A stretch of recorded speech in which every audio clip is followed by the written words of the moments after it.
Assalamualaikum warahmatullahi wabarakatuh. Tidak ada orang baik yang tak punya masa lalu dan tidak ada orang jahat yang tak punya masa depan. Karena setiap orang memiliki kesempatan yang sama untuk berubah menjadi lebih baik. Meski bagaimana masa lalunya, sekelam apa lingkungannya dan seburuk apapun peringainya di masa lampau, yang jelas setiap kita mau merubah sudah pasti akan menjadi lebih baik. Karena seseorang yang hampir membunuh Rasul pun, Umar bin Khattab, kini berbaring di sebelah makam beliau dengan berbagai terpaan, ujian, sebuah proses dalam mencapai mimpi.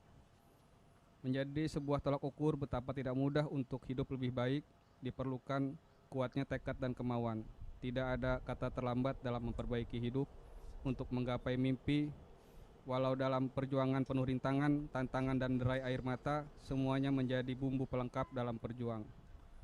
Ingatlah, berubah dan bangkit itu jauh lebih baik daripada diam. Jangan larut dalam mimpi karena hidup realita. Yakin usaha sampai untuk kemajuan. Sepenggal kalimat yang saya bacakan dari buku Apu Anak Pulau, Kisah Nyata Nelayan Jadi Sarjana, yang ditulis oleh Firman Kiki, yang kebetulan sudah di samping saya bersama Usman Asidik Kohara, Esos MSc, Kepala Bidang Layanan Perpustakaan, dalam acara bedah buku KCKR yang diselenggarakan oleh Dinas Perpustakaan dan Karsipan Provinsi Banten. Saya ingin bertanya kepada Kang Firman. Saya manggil Kang Firman aja ya, biar lebih akrab. Apa yang melatar belakangi Anda untuk menulis buku Anak Pulau, Kisah Nyata Nelayan Menjadi Sarjana? Ya, Assalamualaikum warahmatullahi wabarakatuh. Waalaikumsalam warahmatullahi wabarakatuh. Yang saya hormati Bapak Moderator Kang Andri, dan yang saya hormati Kakanda kami, Kanda Usman, terus memberikan arahan dan motivasi untuk kami semua kaum muda yang memberikan inovasi dan distribusi yang baik untuk bangsa dan negara. Motivasi dasar kenapa saya buat buku ini sederhana sebetulnya. Sebuah pengalaman yang saya alami ini bagian dari hal yang nyata dan saya ingin berbagi sederhana. Berbagi karena saya pikir banyak mutiara-mutiara bangsa dan negara ini, bahkan di daerah ini, yang terpendam, yang mereka ingin melakukan sebuah perubahan untuk dirinya karena kualitas diri atau pengembangan diri yang akhirnya bisa mengembangkan dirinya dan mengembangkan negara ini dan daerahnya. Dan banyak orang-orang yang sedikit tidak paham tentang bagaimana sih perguruan tinggi, dalam artian pahamnya biaya kuliah mahal, pahamnya proses hidup itu pahit, pahamnya bahwasanya pendidikan itu hanya dinikmati oleh orang-orang yang dia ekonomi menengah ke atas, sehingga orang-orang yang punya potensi, mutiara-mutiara bangsa yang punya kualitas, dia enggan untuk bagaimana mengenyam pendidikan, sehingga keserataan untuk berpikir, pengembangan diri itu terhambat karena memang ketakutan untuk berpendidikan dan sebagainya. Jadi dasarnya adalah bagaimana saya bisa memberikan pandangan terhadap orang lain atau di luar sana, pendidikan itu bukan mahal biayanya, melainkan yang mahal adalah kemauannya gitu. Maka melalui buku ini saya sedikit menceritakan proses pendidikan yang seperti yang sudah saya alami, dan ini bisa berbagi terhadap mereka yang ingin terus mengenyam dunia pendidikan, Pak. Seperti itu. Ya, menarik ini membaca buku ini, apalagi ini perjuangan Kang Firman dalam menempuh pendidikan ya. Ada pada halaman kisah waktu Kang Firman putus sekolah. Apa yang memotivasi Kang Firman untuk pola melanjutkan sekolah? Ya, motivasi saya melanjutkan sekolah pertama memang sesuatu yang diinginkan setiap manusia atau setiap anak bangsa pasti ingin punya pendidikan. Namun terkadang ada latar belakang yang menghalangi mereka, entah dari aktor ekonomi, dorongan motivasi, atau mungkin informasi yang dia tidak serap gitu. Seperti saya juga mengalami hal-hal demikian, yang mana kita ingin sebagai putra bangsa dan hidup hanya sementara, terakhir, dan nggak mungkin hidup di kesempatan yang kedua, ingin memanfaatkan kesempatan hidup gitu. Tetapi karena memang faktor yang tadi saya sebutkan, yang akhirnya dia tidak bisa melanjutkan sekolah gitu.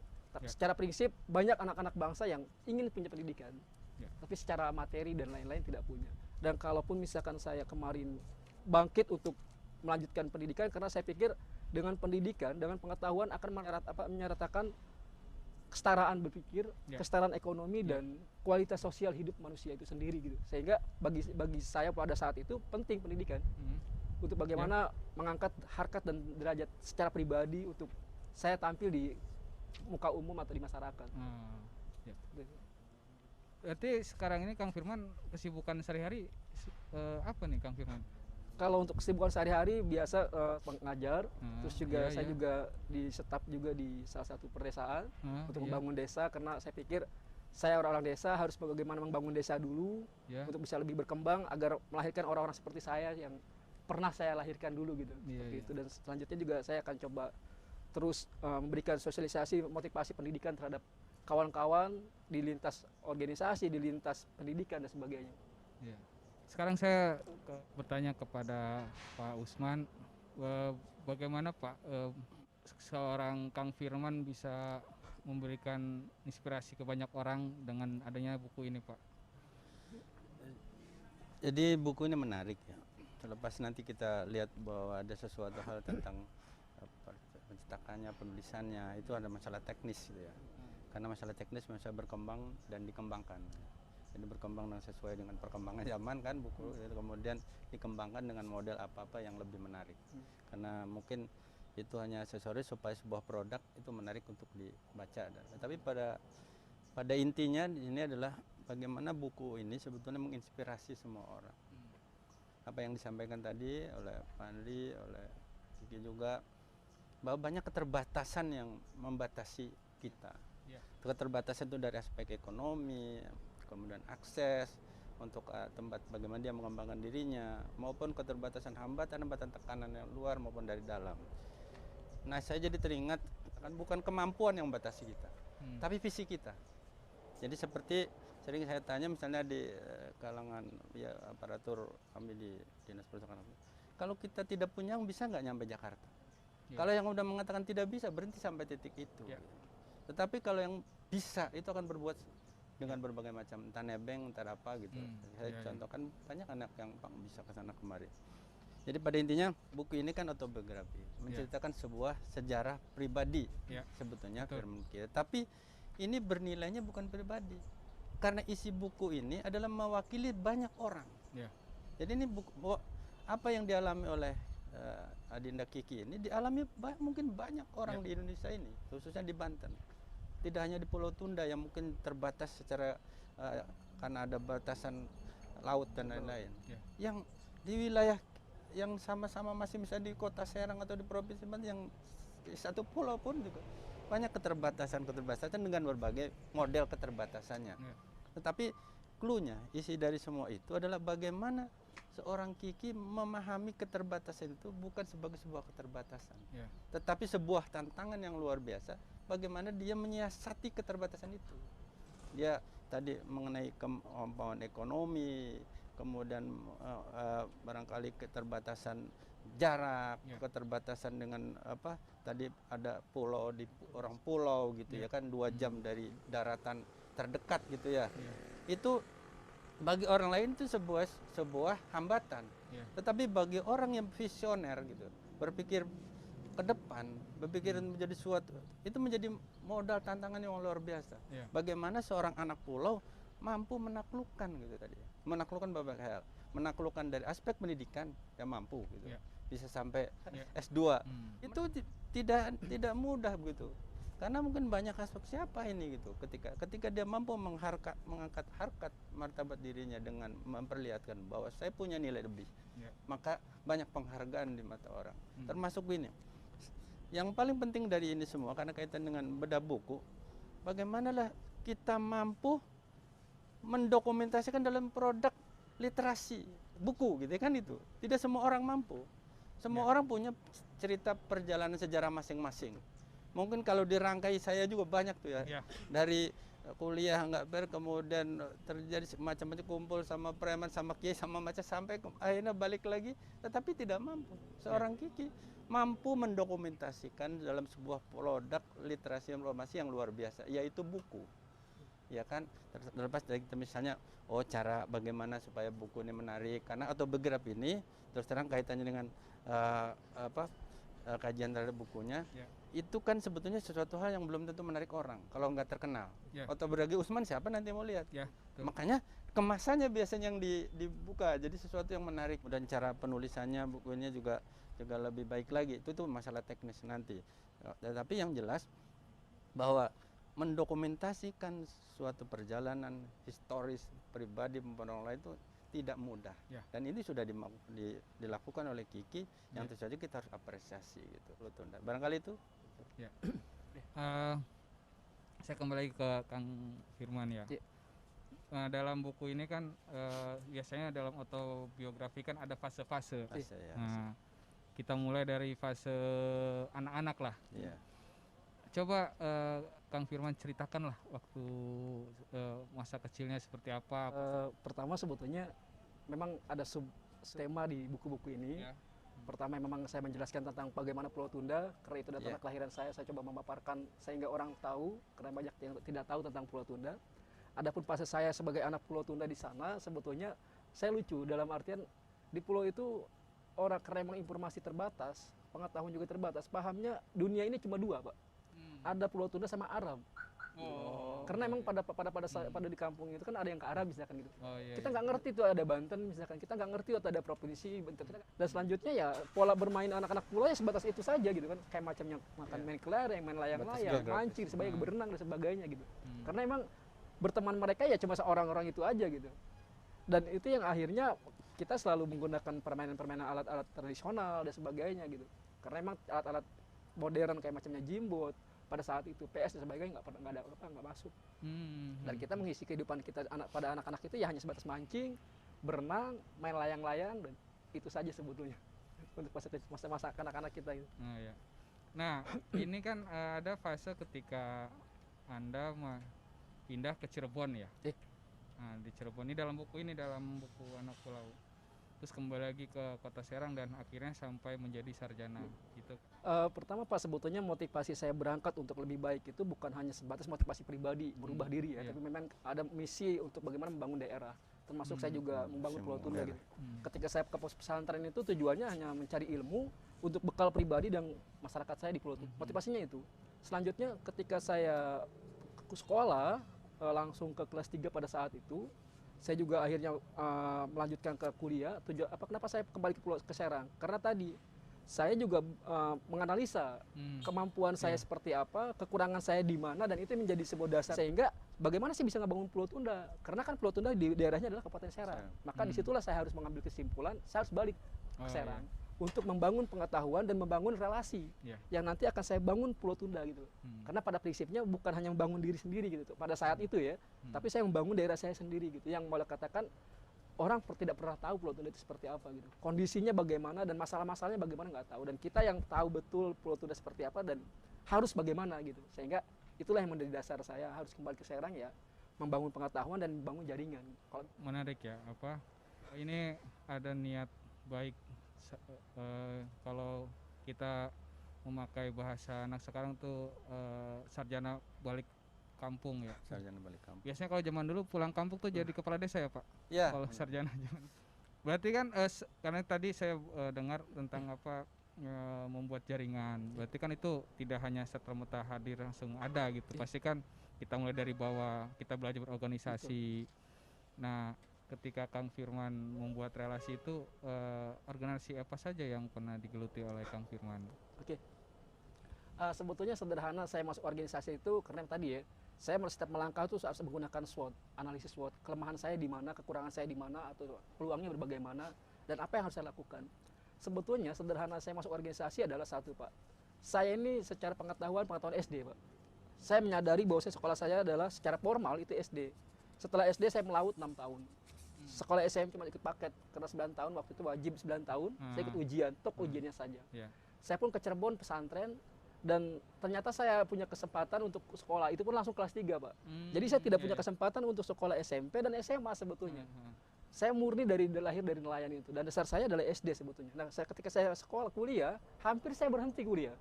Kenapa berhenti? Karena memang ketika misalkan saya masuk dalam materi-materi yang dipaparkan oleh dosen, saya nggak bisa mengimbangi gitu. Karena saya sadar betul saya ini adalah anak otak SD yang tidak paham itu tentang pemikiran Karl Marx, nggak paham tentang Aristoteles dan sebagainya gitu. Dan akhirnya yang mendorong saya harus berseimbang dengan kawan-kawan ada berorganisasi.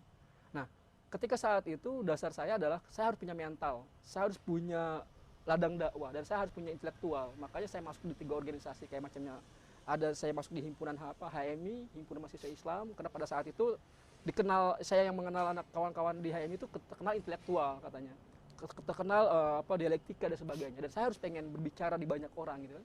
Satu, yang kedua saya harus melatih mental saya, karena pengetahuan kalau tanpa mental itu tidak akan bisa berkembang. Akhirnya saya masuk organisasi pencinta alam Mahapeka. Selanjutnya mental pun harus diimbangi dengan dasar-dasar pengetahuan agama, maka saya masuk lembaga dakwah kampus gitu. Dan akhirnya saya bisa jadi di ketua HM, jadi sebagainya. Ternyata akhirnya kelemahan saya diimbangi dengan pengetahuan organisasi yang akhirnya bisa mengimbangi saya dengan kawan-kawan, dan ternyata itu lebih gitu. Saya dapat lebih. Anda merendah sekali kayaknya. Ya, jadi nah saya kembali ke Pak Usman, Pak. Ya. Nah, ini menarik ini, Pak, karena sebetulnya saya bisa ngambil sedikit titik benang merahnya. Sebenarnya yang lebih utama itu keterampilan, Pak, ya, bukan pendidikan sebetulnya. Kalau kita melihat dari tadi kan, karena melihat keterampilan organisasi, soalnya itu yang akan mendukung kita untuk hidup untuk saat ini, bukan hanya pendidikan gitu ya. Karena keterampilan lain yang ya sebagai organisator, sebagai lain sebagainya. Nah, bagaimana pandangan Bapak tentang Kang Firman ini dalam ya mahasiswa yang harus berorganisasi gitu, Pak? Jadi ini juga kita harus melihat dulu sisi. Kadang orang memahami pendidikan sebagai sebuah pengajaran. Padahal pendidikan bermakna luas. Proses pendewasan dirinya melalui pengetahuan-pengetahuan yang dia miliki, melalui berbagai pengalaman-pengalaman yang miliki, ya kemudian dia menampilkan sebuah produk kesimpulan-kesimpulan tadi pada diri pribadinya, bahwa ada sesuatu harus yang di-upgrade gitu pada dirinya. Dari pendidikan sebetulnya kan gitu.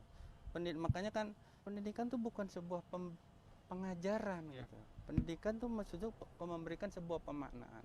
Tulisan-tulisan, aksara-aksara, literasi, ucapan-ucapan itu hanya sebuah produk dari sebuah peradaban gitu. Mungkin dulu ditulis di kayu, ditulis di mana, kan berbeda. Sekarang sebuah tulisan menjadi buku, dan itu sebetulnya sumber untuk kalau bisa pengarsipannya untuk menjadi motivasi yang lain. Ini buku ini kan sebetulnya cerita misalnya tentang Kang Firman, tetapi tadi ini juga merupakan sebetulnya gambaran dari berbagai banyak orang gitu yang memiliki persoalan yang sama, tetapi solusi yang diberikan berbeda gitu. Ini membuat sebuah solusi yang kemudian membuat dirinya berkembang, bagaimana dia lulus SD, tetapi kemudian paket kemudian ini, tapi sampai S2 gitu kan. Itu kan luar biasa. Orang kadang menyerah kalau sudah paket itu gitu. Tapi ini tidak menyerah. Nah ini makanya Erich Fromm mengatakan bukan mengadanya, tapi proses mengadanya. Siapa yang mengada itu karena mengada. Saya nggak tahu, lupa bahasa Latinnya. Erich Fromm mengatakan siapa yang mengada maka dia ada. Tapi kalau dia tidak mengada, diam saja di pulau, mungkin tidak seperti ini sejarahnya. Atau kemudian ketika sudah nyebrang di sini minder, dan mindernya disikapi dengan dia introvert gitu, mengurung dirinya karena dia malu, minder daripada yang lain. Tapi ini tidak. Dia mencoba untuk membuka sekat dirinya dengan cara apa? Berorganisasi. Dengan perspektif macam-macam. Oh, organisasi yang misalnya keagamaan, yang dari kemahasiswaan tapi keagamaan. Ini kemudian organisasi yang memperluas wawasan dia tentang alam, itu tidak hanya manusia tetapi lingkungan, kemudian ikut Mahapeka dan yang lain-lain. Nah ini justru dari situ, ini dari buku ini juga kita belajar bagaimana sebetulnya kita keluar dari permasalahan itu dengan problem solvingnya, dengan mencoba mempelajari situasi yang ada, dan kemudian dia mendapatkan informasi, akumulasi dari sekian informasi, dari pengalaman-pengalaman pribadi orang lain, mungkin dia berkembang.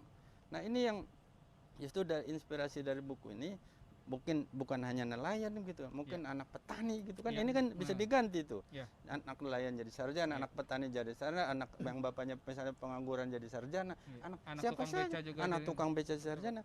Itu hanya sekat sosial yang membatasi sebetulnya. Batasan itu akan berubah sesuai dengan persepsi sosial. Kalau persepsi sosial atau pribadi dia dan sosial, pribadi dia, saya nggak mungkin dah anak nelayan di sini bisa jadi sarjana, atau anak di sini nggak bisa lah, masa orang tua saya nggak bekerja nganggur ini, masa anak buruh hanya gini. Itu banyak seperti itu. Atau gini, persepsi sosial, nggak mungkin secara sosial tuh, kamu tuki ngapain, itu banyak kejadian, kamu tuh anak apa sih, cita-cita sampai tinggi-tinggi amat. Itu sekat sosial, persepsi sosial yang membatasi ruang gerak seseorang, tergantung yang mengerti. Ketika dia memahaminya itu dengan sebuah tantangan, ya keluarnya ini. Iya. Tapi kemudian itu sebagai hambatan, oh iya ya, nggak mungkin saya bisa sampai seperti itu. Udahlah, cukup SD saja, Iya. kemudian langsung ke Jakarta, misalnya kemudian jadi kuli atau kepala kuli kalau dia punya kemampuan bela diri itu atau apa-apa. Nah itu seperti itu. Tadi banyak bercerita Kang Firman tentang motivasi internal Iya. ya, dari dalam itu sebenarnya Pak Iya. yang saya dengar. Apa motivasi yang dari luar gitu yang bisa, oh ya ini pendidikan ini penting, saya harus membangun pulau saya sendiri. Apa yang mendasari Anda untuk ya motivasi eksternal lah istilahnya?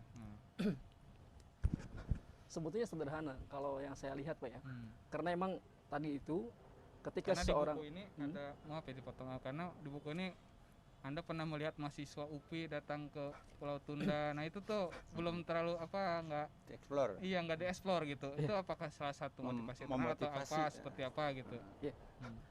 pertama yang saya garis bawahi adalah kalau misalkan yang lain mungkin anak anak petani atau anak Iya. tukang beca ya. Kalau saya di garis bawahi adalah saya sebutnya nelayannya Pak. Oh nelayan. Saya bukan anak nelayan, tapi Tapi saya nelayannya nelayan. gitu Oh, kan. nelayan 6 tahun ya. saya nelayan Ada dan nelayannya. saya nggak pernah berpikir untuk jadi mahasiswa sebetulnya. Ah. Jangan pun saya berpikir menjadi mahasiswa, menghayal aja rasanya hina bagi kami Iya, seorang iya. nelayan gitu kan. Ya nggak Iya. mungkin. Karena pada saat itu pendidikan saya SD. Heeh. Hayalan saya cuma 3 Pak. Hmm. Punya istri, punya anak lalu mati. Ah, Impian saya cuma itu iya, sebetulnya. iya. Ternyata pengetahuan itu merubah keinginan seseorang gitu loh. Iya. Keinginan saya tadi 3 itu karena saya nelayan. Iya. Selanjutnya motivasi eksternal, ketika seorang nelayan yang pemikirannya SD atau bisa pendidikannya SD, ketika melihat anak seorang mahasiswa datang ke Pulau Tunda pada saat itu, keren penampilannya. Iya. Penampilan keren, gayanya keren. Dan saya merasa pikir deh, saya ini hari ini terjemur panas, harus Iya. berhadapan dengan ombak, harus Iya. berhadapan dengan terik matahari dan sebagainya untuk Mhm. hidup. Mhm. Sementara mereka menikmati hidup dengan luar biasa, Mhm. gaya hidup yang enak dan sebagainya. Dan saya terpikir, nah, seperti apa sih mahasiswa itu gitu? Ah, Gitu. iya iya iya. Keren banget dan sebagainya Hmm. pada saat itu gitu. Dan akhirnya itu yang buat kata-kata saya juga mikir, enak nih jadi mahasiswa nih gitu. Hidupnya seperti boleh katakan serba ada dan Serba sebagainya ada, gitu. serba dihargai gitu. Tapi saat itu saya belum pernah keinginan saya jangan pengen jadi mahasiswa enggak. Iya. Karena bagi saya untuk keinginan jadi mahasiswa itu rasanya tidak mungkin gitu. Ah, Seperti itu, Pak. saya kembali ke Pak Usman Pak tadi. Apa jadi mungkin banyak di luar di pulau-pulau atau di wilayah sana banyak Kang Firman lain yang kurang beruntung seperti Kang Firman gitu. Nah, apa upaya pemerintah khususnya Dinas Perpustakaan dan Kearsipan dalam yang memajukan daerah khususnya Pulau Tunda dan lain-lain gitu Pak? Ya ada pelajaran dari kita menggunakan media kita ya, media literasi gitu. Makanya kita media literasi dan perpustakaan, literasi informasi yang memberikan gambaran kepada masyarakat luas bahwa sebetulnya tadi bukan kemampuan yang membatasi kita, tapi visi kita. Ya. Gitu. Ada nggak kemauan kita untuk berkembang? Hmm. Sebetulnya hal-hal yang seperti ini pernah saya lihat dulu di kantor saya dulu gitu. Ah, Di iya. Biro Umum seorang OB, ada beberapa OB yang satu pasrah dengan ke OB-nya, yang satu sekolah. Ya. Nah, kemudian sekolah dia dari paket apa yang pertama paket A, paket B, paket C, Ah, kemudian dia cukup gitu secara SMA, Ya. kemudian OB-nya di pendopo, difasilitasi oleh pimpinan di sana dari Hmm. gua segala macam Ya. itu, kemudian sekolah dan kemudian jadi PNS Oh, di PNS. dan kemudian S2 di Kasubag sekarang. Sementara satunya tidak. Sementara yang satu yang tidak punya visi itu kembali ke lapangan dia dan akhirnya sampai sekarang pun dia di lapangan gitu. Ya. Jadi ini yang perlu nih. Nah kita sebagai salah satu bagian dari aparatur atau kemudian secara kelembagaan perpustakaan sebagai media informasi harus menyampaikan pesan-pesan itu Ya. yang melalui buku yang ada di kita, koleksi-koleksi yang ada pada kita, melalui media-media yang kita ya dengan menyampaikan. Misalnya buku ini, bagaimana buku ini sampai kemudian di tempat misalnya diposisikan pada daerah-daerah yang punya motivasi rendah untuk belajar gitu. Ya. Yang udah sejak awal lah kami tuh orang yang tidak punya Ya. akses. Hmm. Jadi sekali lagi sekarang itu akses memang kadang menyulitkan. Hmm. Akses terhadap pendidikan karena jarak tadi menyulitkan. Tetapi ternyata kan dipatahkan oleh apa yang dilakukan oleh Kiki. Jarak yang jauh gitu, kemudian akses terhadap pendidikan, mungkin dari ekonomi bisa dikalahkan dengan Ya. motivasi yang tinggi. Jadi saya sering kan saya menemui anak yaitu keluarga misalnya atau lah udahlah sampai Pasrah. SMA aja duitnya nggak ada Iya, gitu. pasrah Padahal ya, Pak ya. ya itu mirip kemudian orang tua saya dulu Dulu berpikir gini, ketika anaknya bertumpuk, anak 6 tuh ya, ya saya tidak mengalami mungkin seberat Kiki gitu. Ketika kakak kuliah kedua itu, saya ngomong udah saya berhenti dulu gitu kan, karena nanti numpuk nih 3. Ketika bapak saya bukan urusan ini katanya, urusan kamu adalah kuliah, daftar di perguruan tinggi, dapat diterima, belajar situ, urusan orang tua. Nanti kalaupun harta semua habis pun yang penting anak sekolah dan bisa beli harta sendiri. Apa yang terjadi? Ketika anaknya semua sekolah, hartanya juga tidak habis juga. Karena mungkin konsep Pak Kiai ini keberkahan gitu ya. Jadi ini kita sebagai sebagai institusi yang menangani perpustakaan, sebagai pusat informasi, kita harus memberikan ruang kepada masyarakat untuk mendapat informasi itu. Melalui mungkin kita perpustakaan di sini, mungkin secara online atau perpustakaan keliling kita sebar di daerah, kita harus buku-buku yang memotivasi ini, berbagai jenis buku yang memotivasi, dan sekaligus juga kita mungkin selain promosi perpustakaan juga menyampaikan semacam kalau pengarahan bahasa pemerintah kali ya, atau penyuluhan atau kemudian memberikan pembinaan motivasi pada di tempat-tempat yang ya ini sekali lagi kita berperan di dunia ya sebagai aparatur yang menyelenggarakan perpustakaan harus bisa memberikan akses. Sebetulnya kalau minat baca rendah itu juga kadang banyaknya membantah. Yang ada tuh kurangnya akses terhadap bahan bacaan informasi, gitu. Pak, ya. Ya, terus akses terhadap sana. Mungkin juga akses terhadap pemberi beasiswa. Banyak sebetulnya orang sekarang yang mulai beasiswa. Cuma kan orang yang memberikan beasiswa tuh harus yakin yang diberi beasiswa itu betul-betul mau belajar gitu. Kemudian bisa sampai lulus. Jangan-jangan acak kemudian tidak dimanfaatkan untuk belajar karena banyak beasiswa bubar juga gitu. Nah, ini jadi peran kita, peran Dinas Perpustakaan dan Kearsipan itu memberikan informasi, layanan informasi, literasi informasi gitu. Selain literasi yang membuat orang berkembang, literasi untuk membangun keberdayaan dirinya. Keberdayaan itu dibangun dengan semangat tadi. Bukan kemampuan yang batasi kita, tetapi visi kita. Dia kalau dia punya visi, insya Allah dorongannya akan bergerak kuat itu. Seperti orang yang udah naksir kan, walaupun dengan keterbatasan sekat aja ya. pantang mundur gitu kan. Kalau udah kementok baru gitu kalau dia nikah seperti itu gitu. Jadi gambaran itu harus kita terjemahkan di dalam sebuah kesempatan bagi penyelenggara perpustakaan bahwa kita harus memberikan ruang yang lebih terbuka dengan melalui jalan, karena mungkin dengan keterbatasan informasi yang kita berikan, misalnya kemudian digitalisasi perpustakaan, otomasi perpustakaan sehingga bisa diakses secara luas. Karena sekarang juga internet sudah menyebar ke desa-desa, atau kemudian kita memberikan dorongan pada stakeholder terkait, misalnya kemudian PLN untuk listriknya, atau kemudian Kominfo untuk mengakses internet di sana sehingga orang dari pulau itu juga bisa mengakses. Kayak ini kan problem tadinya kan mau Zoom nih kan, khawatir nih kalau di Pulau Tunda tidak stabil gitu, di Serang aja kadang tidak stabil. Nah, ini sesuatu yang tadi bukan menjadikan sebuah kelemahan, tetapi menjadi sebuah sumber motivasi, tantangan. Jadi kalau jadi tantangan dia akan bergerak gitu. Tadi pakai SWOT, kekuatannya apa, kemudian weakness, kelemahannya apa, peluangnya apa, kemudian apa yang dilakukan. Barangkali itu. Nah, kalau kondisi Pulau Tunda sekarang ini ya, saya kalau ini baca kan mungkin waktu masa kecil gitu ya. Nah, sekarang kan 2020 nih. Apakah sekolah sudah lengkap di sana, atau infrastruktur jaringan listrik dan lain telekomunikasi lain sebagainya apakah sudah memadai atau belum, atau seperti apa, Kang Firman? Silakan. Iya. Untuk masalah kondisi di Pulau Tunda ya, secara pendidikan dan sebagainya, alhamdulillah memang ada sisi perubahan. Kayak macamnya listrik juga mulai agak stabil, walaupun misalkan nggak seperti di kita PLN gitu kan. Terus juga jaringan juga sekarang sudah 4G sebetulnya, dari ada tower juga di sana. Tapi memang untuk akses wifi dan sebagainya itu kan belum ada. Sehingga memang ketika pemerintah pusat menginstruksikan untuk Zoom dan sebagainya, di Pulau Tunda mah agak kesulitan untuk belajar sebetulnya gitu kan. Itu salah satu masalah yang ada di Pulau Tunda. Adapun misalkan sekolah, alhamdulillah di sana cuma ada SD, SMP sama MI. SMA belum ada. Oh, berarti SMA harus nyebrang. SMA harus nyebrang. Dan alhamdulillahnya sejak 2013 kesadaran masyarakat tentang pendidikan sudah mulai tumbuh, sehingga 1-2 dari Pulau Tunda itu ada yang sekolah sampai ke SMA, Pak. Kalau zaman saya nggak ada, bahkan yang angkatan saya aja yang lulus SMP itu yang ikut paket cuma 3 orang, yang lainnya nggak pernah sekolah gitu, Pak. Alhamdulillah 2014 ini mulai kesadaran tentang pengetahuan gitu, seperti itu. Kalau Pulau Tunda itu berapa kakak ya di sana? Kalau kakak ada 400. Oh, 460-an. Nah, ini kita kembali ke buku ini ya. Banyak pasti dalam perjalanan hidup orang kan ada orang-orang yang berjasa. Apalagi saya baca ini Kang Firman tentang ibunya waktu Kang Firman dibully di waktu SD gitu, yang gimana memberikan semangat kepada Kang Firman. Nah itu yang orang-orang yang berjasa kepada Kang Firman. Silakan Kang Firman.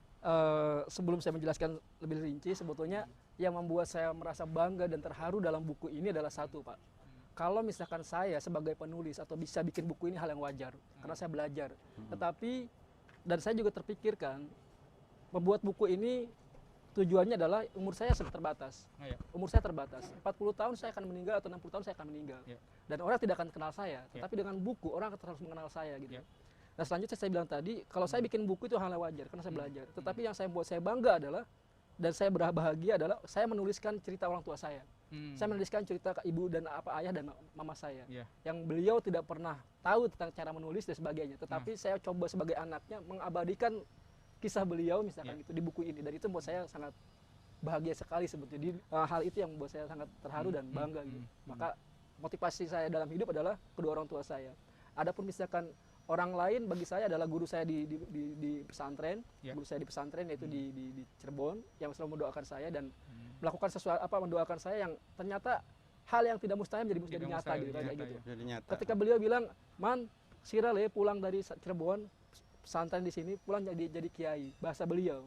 Ternyata alhamdulillah setelah saya ke sini, saya bertemu seorang perempuan yang bagi saya itu luar biasa, dan kebetulan beliau adalah anak dari putra kiai Pak Ghazali yang memiliki yayasan pesantren di Lebak gitu.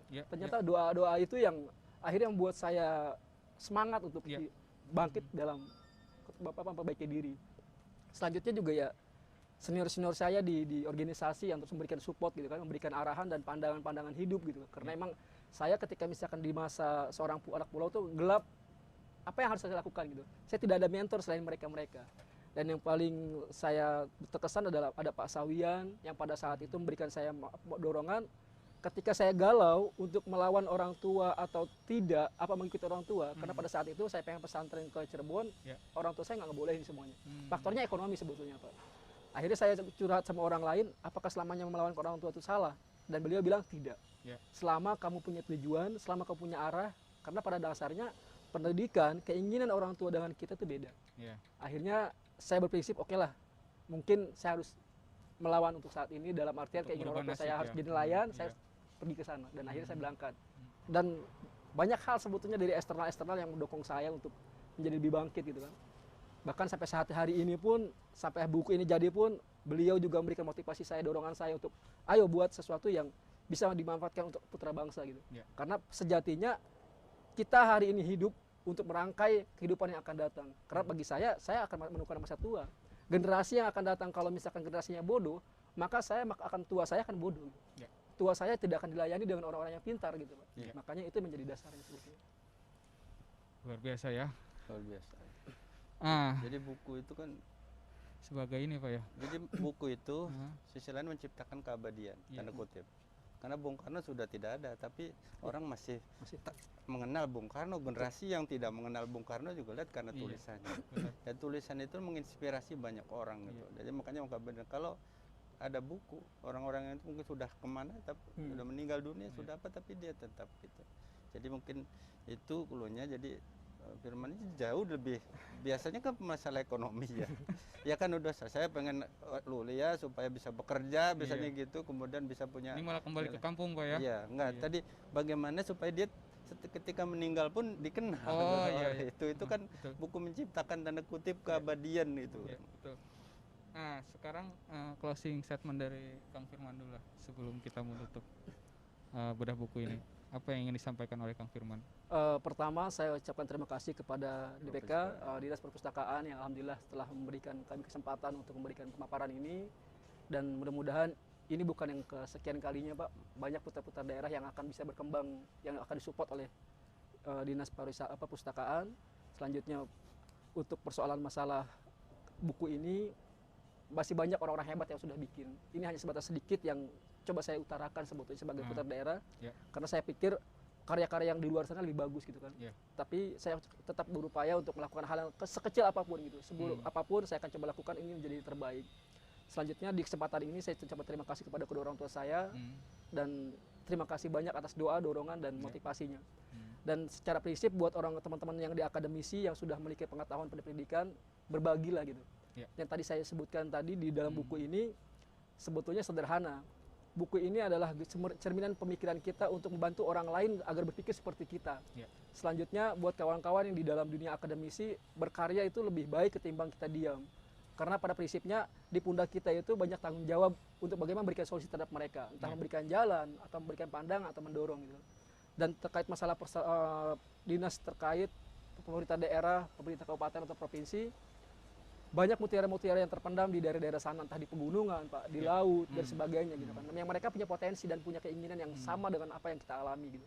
Mudah-mudahan ini menjadi sinergitas antar pemerintah daerah untuk membangun pengetahuan putar daerah yang ada di pelosok-pelosok negeri. Dan terakhir saya ucapkan terima kasih dan mohon untuk doa saya secara pribadi agar buku ini menjadi lebih baik dan buku ini bisa bermanfaat untuk masyarakat banyak.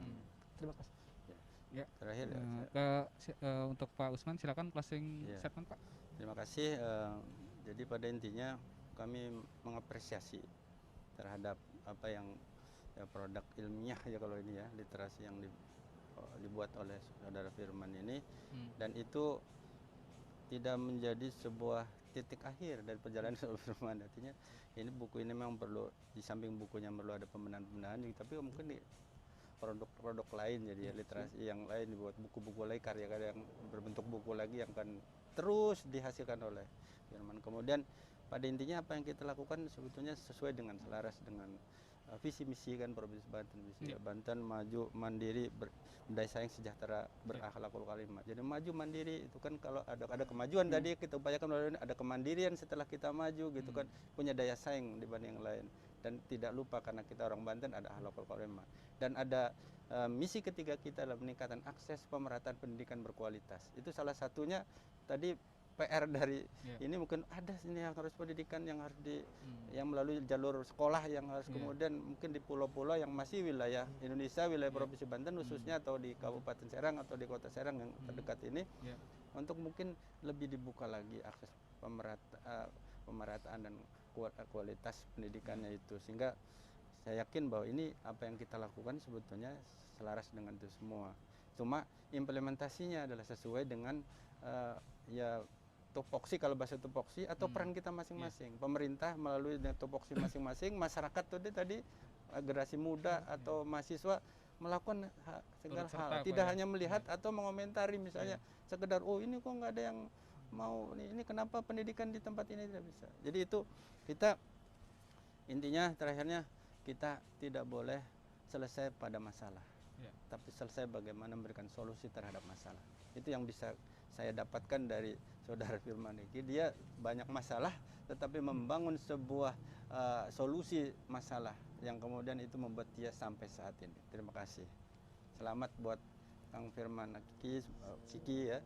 Mudah-mudahan bisa menginspirasi kami semua, karena perpustakaan sekaligus media informasi, dan orang bisa melihat bahwa perjuangan ini yang mungkin beliau ini mewakili banyak orang gitu ya, bisa disampaikan di sini.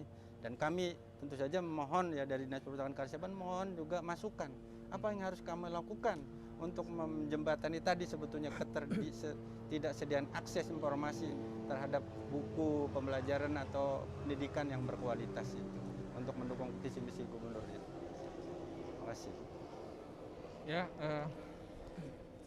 setelah kita menyimak obrolan tadi tentang bedah buku Anak Pulau, Kisah Nyata Nelayan Jadi Sarjana, sebetulnya di luar sana banyak juga pahlawan-pahlawan seperti Kang Firman yang sebetulnya belum diekspos. Dan ini sebetulnya inilah pahlawan yang sebenarnya, Pak. Bagaimana membangun daerah tanpa digaji. Daerahnya sendiri. Ya itu sebetulnya dibutuhkan kita sebagai bagian ikut peran serta kepada masyarakat. Ada sebelum saya tutup ada quote baru bagus ini. Orang boleh pandai setinggi langit, tapi selama ia tidak menulis, ia akan hilang di dalam masyarakat dan dari sejarah. Menulis adalah bekerja untuk keabadian. Ali bin Abi Thalib. Sekian dari saya. Assalamualaikum warahmatullahi wabarakatuh. Waalaikumsalam warahmatullahi wabarakatuh.